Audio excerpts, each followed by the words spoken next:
Yeah. So, good morning, everybody. In the last class, we have seen about the syllabus of your direct taxation syllabus for semester 5.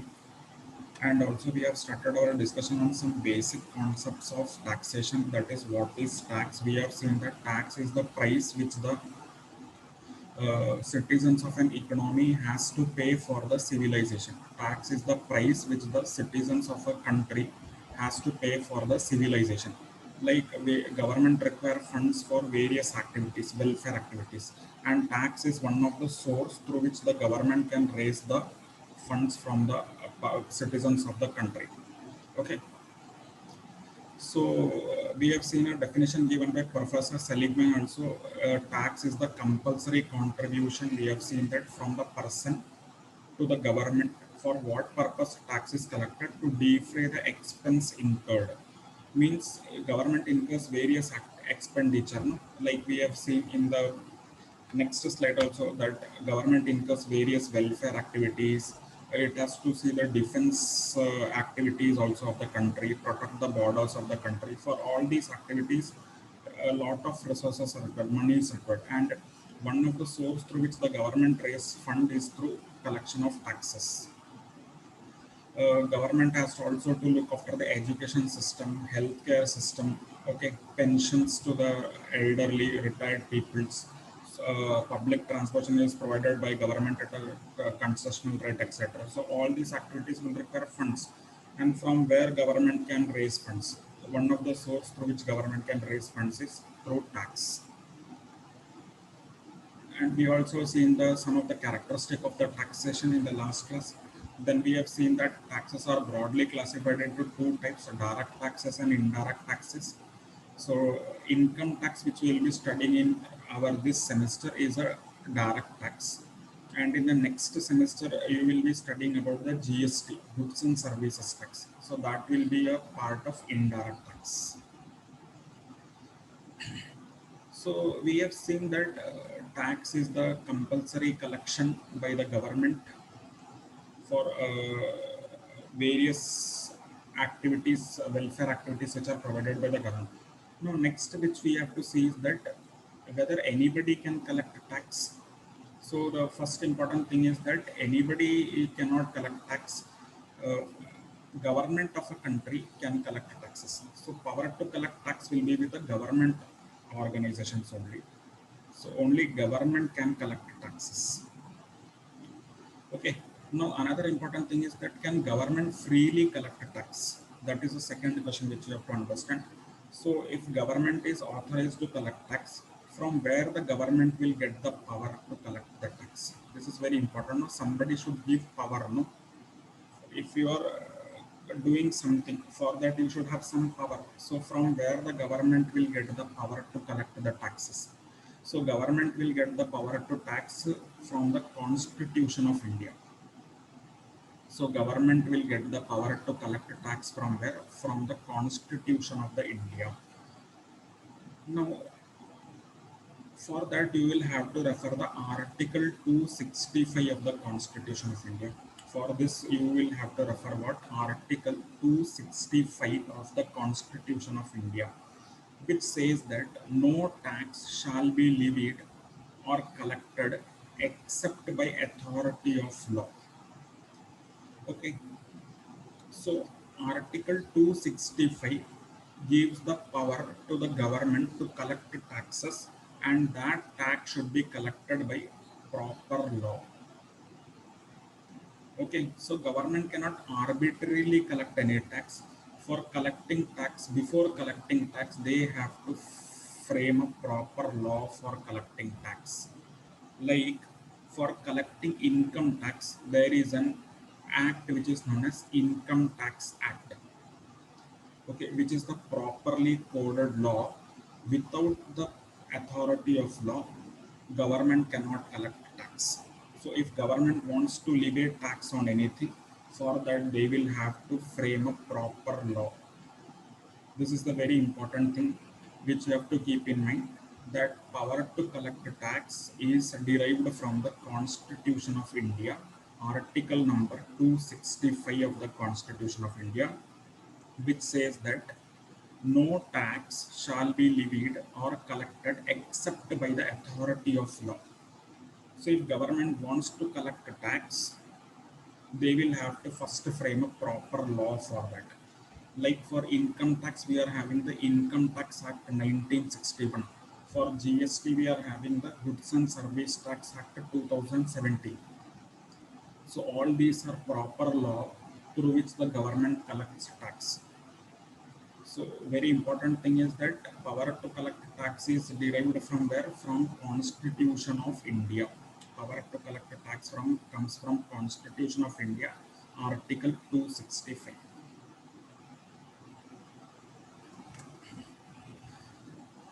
Now, as we all will be studying Income Tax Act for this semester, it is very important to know for proper understanding of income tax what material you will be required to read.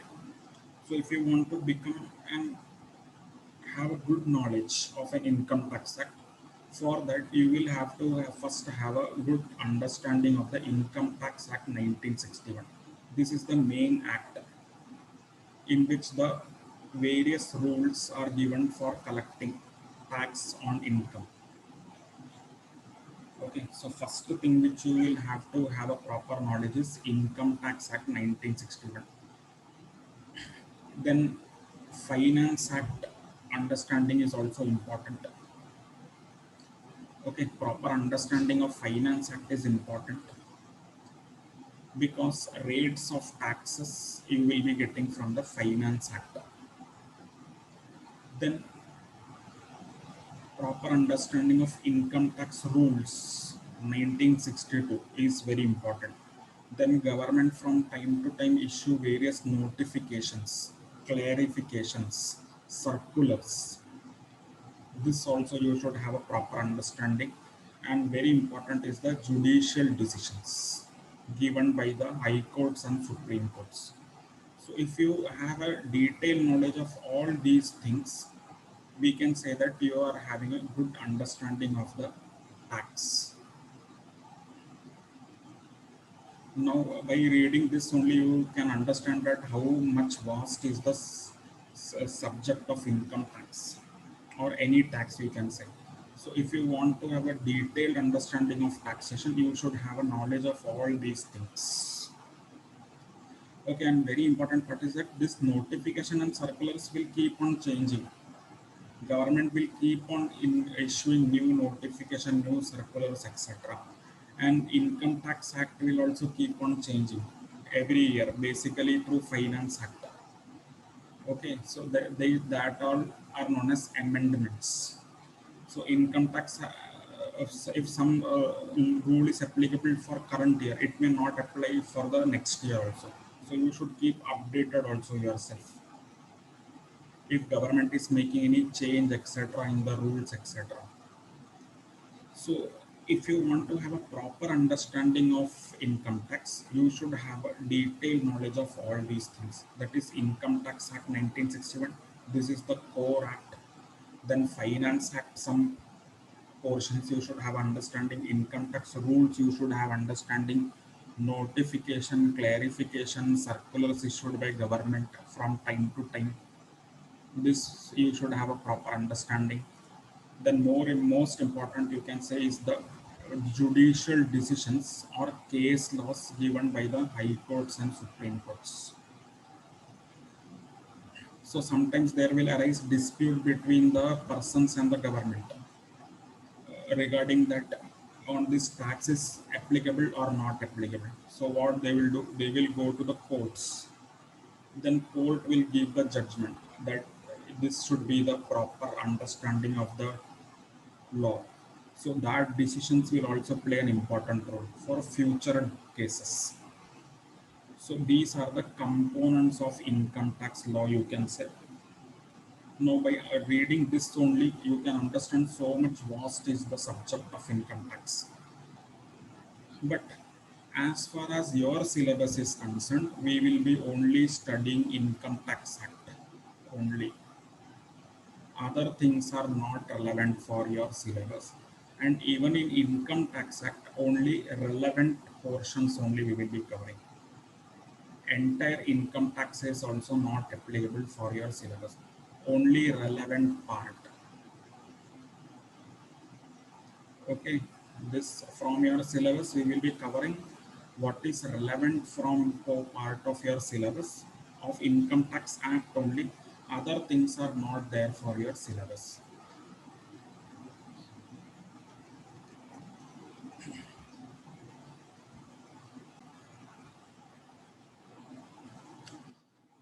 So now let us understand this part. From here, the main part of your syllabus will begin. That is what is income tax, etc. So the main discussion for your syllabus will be from this part. So let us understand first what is income tax. So till now you have understood what is tax. Tax is the compulsory collection made by government.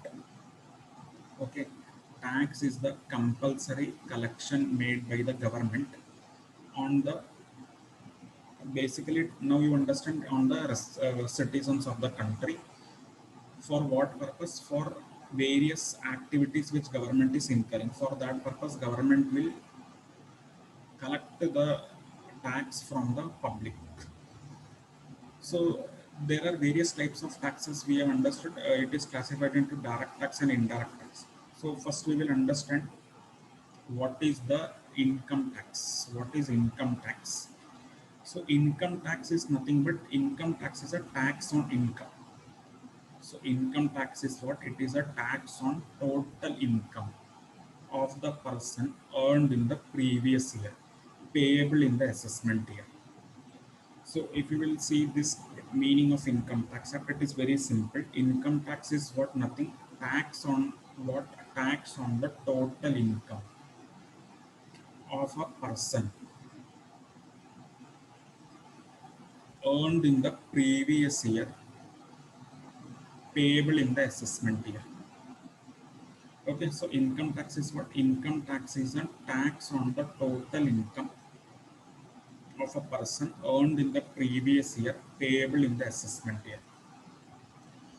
Now, if you will read this meaning, there are some important terms which we will have to understand in Income Tax Act. Before going into the detail of Income Tax Act, we will have to understand some meaning. What is the meaning of total income? What is the meaning of person? What is the meaning of previous year? What is the meaning of assessment year? These two terms, previous year and assessment year, are very important. First, we will have to understand what is a previous year and what is the assessment year. Because if we will read this meaning, income tax is a tax on total income of a person earned in the previous year. Means income a person will earn in the previous year, tax he will pay in the assessment year. So this definition you have to understand properly. For that, we will have to first understand the meaning of what is previous year and what is an assessment year. Okay. So income tax meaning, I assume it is clear to everybody. It is simple meaning. Income tax is a tax on total income. What is income tax? Income tax is a tax on total income. Income tax is what? Tax on the total income. Okay, income tax is a tax on total income earned in the previous year, payable in the assessment year. Okay, so now we will first understand what is previous year, then we will understand what is assessment year.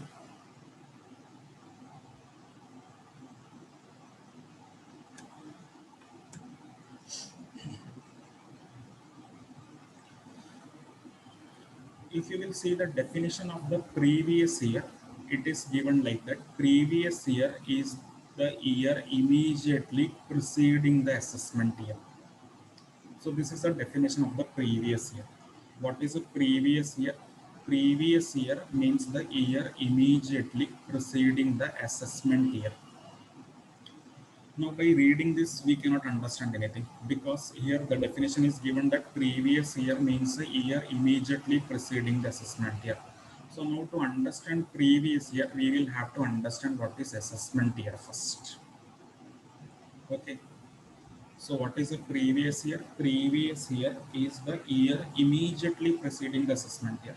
So what it is said that previous year is a year. Which year? Year which is immediately preceding the assessment year. So for understanding previous year properly, we will have to first understand what is assessment year. So now let us go to the assessment year definition.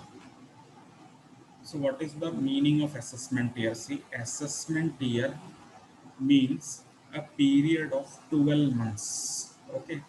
So what it is said, assessment year means period of 12 months starting from 1st April each year. So assessment year, we will have to understand it is always 12 months. It will always start from 1st April each year. Now both definitions we will read together. First, what is assessment year? Assessment year is a 12 months. It will start from the 1st April each year. And what is previous year? It is year immediately preceding the assessment year. Now come to these illustrations. If assessment year is 1920, okay, this is the assessment year. This is a 12-year period. That is, it will start from 1st April 2019 to it will end on 31st March 2020. So this is a 12 months. Why we have started from 1st April? Because definition says that it should start from 1st April. So previous year means what? Assessment year means what? 12 months starting from 1st April. So when we will say that assessment year is 1920, means it will start from 1st April 2090 and it will end on 31st March 2020. So this is the assessment year column. So what will be the previous year? 1 year before assessment year will be previous year. So if 1920 is assessment year, what will be the previous year? 1890. Okay, likewise you can calculate it for any year. If assessment year is 1819, previous year will be 1 year before, that it will be 1780. Understanding? Or you can say if previous year is 1890, assessment year will be 1920. Now what is the importance of previous year and assessment year? Understand, income you will earn in the previous year. Okay, income you will earn in the previous year from various activities. Okay, suppose if you are an employee, in 1819 you earn income through salaries. Okay, whatever income is earned in 1890, you will have to pay tax in 1920. So that's why if you will read the meaning of income tax, it is said that income is earned in the previous year, tax is paid in the assessment year. Okay, so income is earned in the previous year. Income you will earn in the previous year. Income you will earn in the previous year. Tax you will pay in the assessment year. When you will pay tax, you will pay tax in the assessment year. Okay, you will pay tax in the which year? Assessment year. So now clear what is previous year, what is assessment year. Previous year means year which is immediately preceding the assessment year, and assessment year is the 12 months period starting from 1st April every year. Okay, so if in examination assessment year would be given, they will tell to decide the previous year, or previous year would be given and they will ask what is the assessment year. So in both cases you can calculate accordingly. Okay, suppose if assessment year is 15-16, what will be the previous year? 14-15, 1 year backward. Or if previous year is given, next year will be the assessment year. But what is the relevance of previous year? Income you will earn in the previous year, tax you will pay in the next year, that is assessment year.